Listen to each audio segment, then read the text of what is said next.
Hello folks, hope you're doing well. Welcome back to another One Piece review. This time we're covering Manga chapter 1190.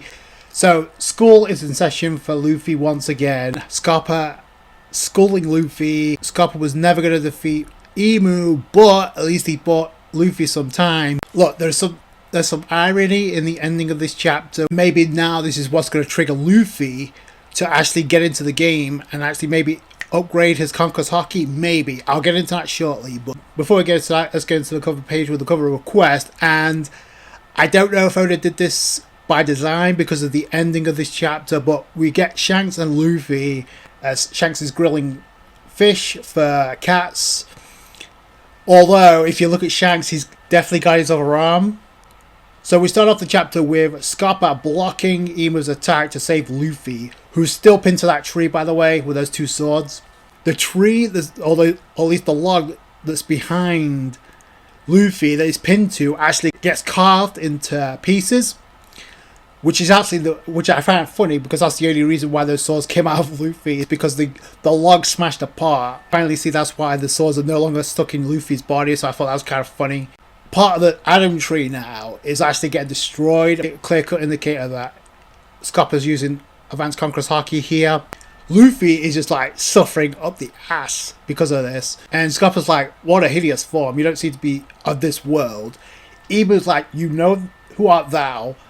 And Scopper's like, oh, someone who understands the world. I love how this is going on, by the way. Emu's just standing by as Scopper is just picking up Luffy, getting pissed off at Luffy. He's like, get up, Straw Hat, you are an embarrassment, you're a disappointment. Injured old man just saved your ass. You have a new form and you're an emperor, but don't get cocky. I'm glad Oda's kind of leaning into what I talked about when I reviewed chapter 1188. Again, you just see Emu looking on here, like, doing nothing. But I do like Scopper's words here. Do you want to die here? Do you know what's going to happen if you croak though? And Luffy's like, I won't be able to save my friends. And Scopper's like, yeah, that's right. And what will happen to your crew? They'll be in danger. Scopper goes on to say, remember when you rise up in the sea, the number of enemies you're targeting only increases. Like, bro, you're up against possibly the final villain in the series. Like, how much more could it increase? I guess with the potential Blackbeard, it could raise even more. We don't really know right now. The King of the Pirates is a title reserved for the one whose death is celebrated because everyone's gunning for their throne. If the part of you still thinks becoming king is going to be a stroll in the park, go home. Get the hell out of here. Proceeds to throw Luffy away. Like, but he's giving him some distance, so because Scopper knows Luffy is Emu's target right now, not him.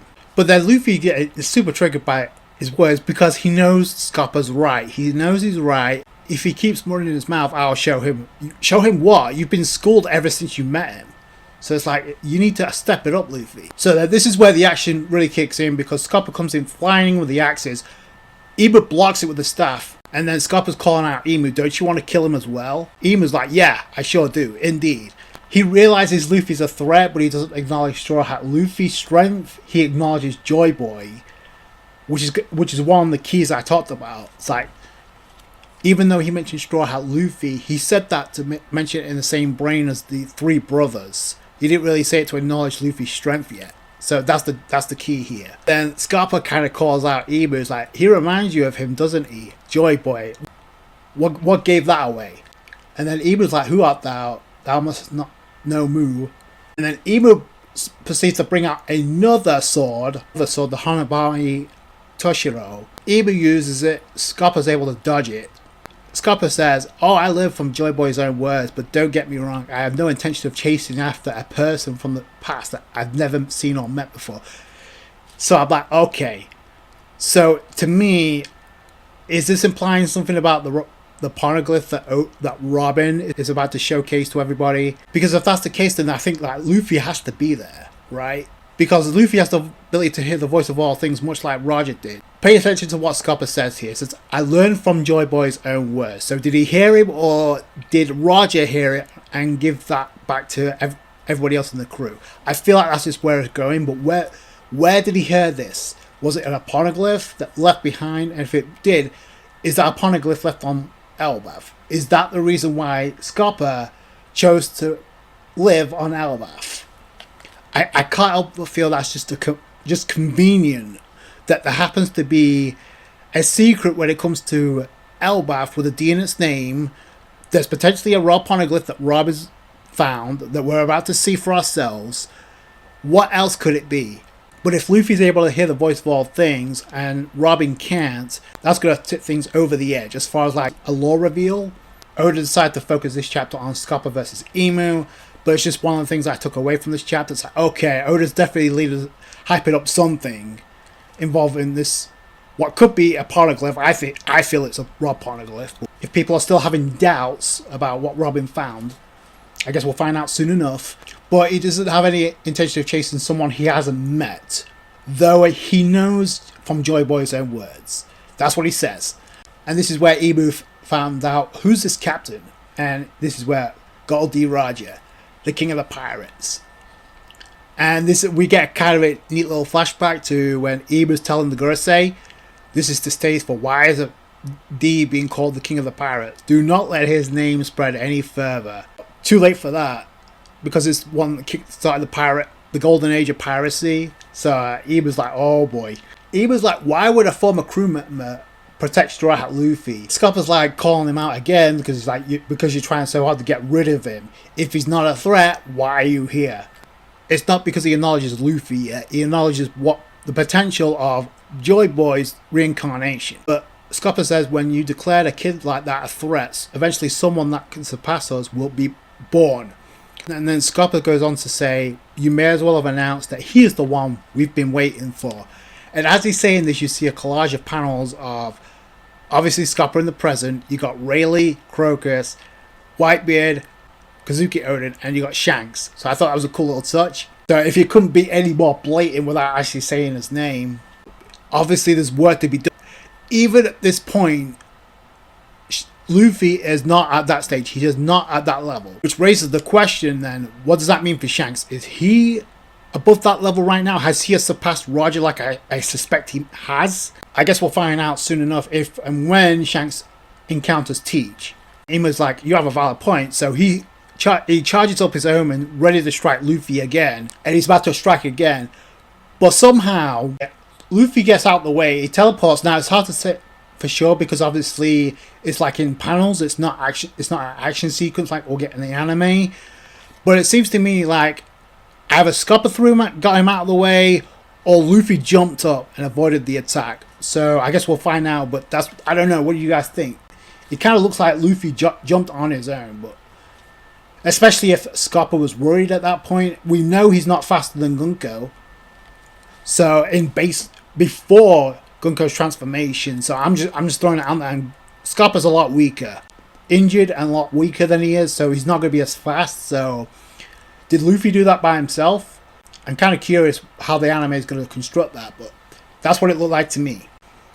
Either way, Scopper's jumping up and he's using Kamado, which is a huge attack.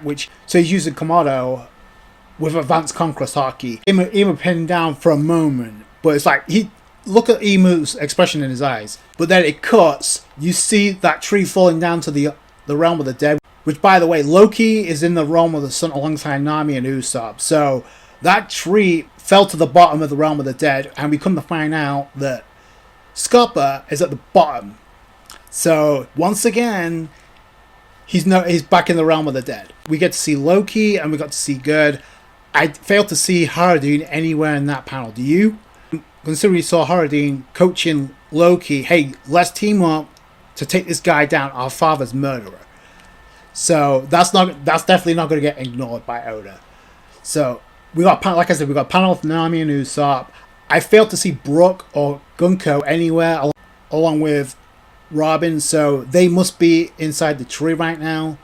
I don't know, but it's interesting that Oda decided to focus on Usopp and Nami and no one else. And this is where Luffy, after being pissed off by Scopper, finally actually shows some concern for Scopper, because not only did he get sunk crashing down to the bottom of the realm of the dead, laying on the tree, he's lost an arm. He's lost his right arm, similar to Shanks, who tried to protect Luffy as a kid. Now you got Scopper doing the same thing, indirectly losing an arm because of Emu.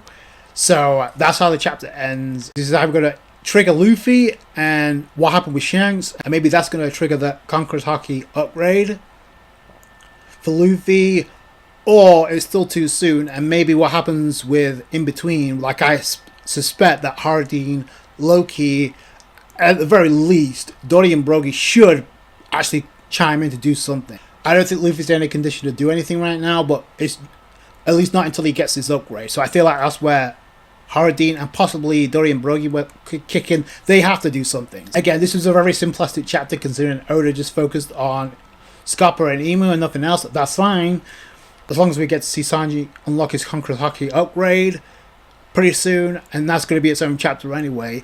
Although I'm not going to lie, I thought it was going to happen in this chapter because it was Scopper involved, and obviously there's comparisons, but no, I decided to completely focus on Scopper Gaban versus Emu. Again, I got to give him props for putting in the work, but all things considered, the result should have never been in doubt. But this was pretty much symbolic, if anything else, to like trigger Luffy to get back in the game. Not going to trigger him until unlock Gear 6, because like I said 2 reviews ago, it's too soon to do that. So what else is there but to give Luffy a Conqueror's Haki upgrade? Is it forced? Absolutely. Luffy needed a kick in the ass because he's been performing badly. If he's been focusing too much on his Devil Fruit, he needs to start focusing and find a way to upgrade his Haki, like Oda introduced with Rayleigh back during the Luffy vs Katakuri fight. Haki blooms in the heat of battle. What better way is there for Luffy to get a Haki upgrade than right now? We're going to get that through Sanji, so we're going to get it through the rest of the monster trio, I feel. Although I think in Zoro's case, it's going to have something to do with him unlocking his swords to be Black Blades, more than anything else. That's just me. But obviously, I feel like Hardin and Loki have to do something. If nothing else, Dory and Brogy also have to do something to like just to add that emotional touch to the situation involving Emu. Like there needs to be casualties more than just Scopper here. I'm sorry, like this is the potentially the final villain. Scopper got off lightly considering what could have happened, but it's definitely going to trigger a flashback involving Shanks, which is going to trigger Luffy even more. Maybe he can get him pissed off. So, but I still don't like Luffy's chances because he cannot continue this fight against Emu the same way without a change happening. Like I said 2 reviews ago, it's way too soon to do Gear 6, especially if Oda is, and it's pretty much confirmed, they're hyping up Luffy to be the chosen one to surpass Roger. Considering the fact that Oda said that, through Luffy's own words, this is his peak. This is his peak, but this peak is getting his ass whipped. Although I like the fact that Scopper also hyping up what could be the reveal of Robin and what she found with Raponeglyph when Oda decides to reveal that. I feel like that should come last because save the best for last. The fact we didn't see Gunko or Brook anywhere leads me to believe, are they in the same area as Robin right now? Possibly.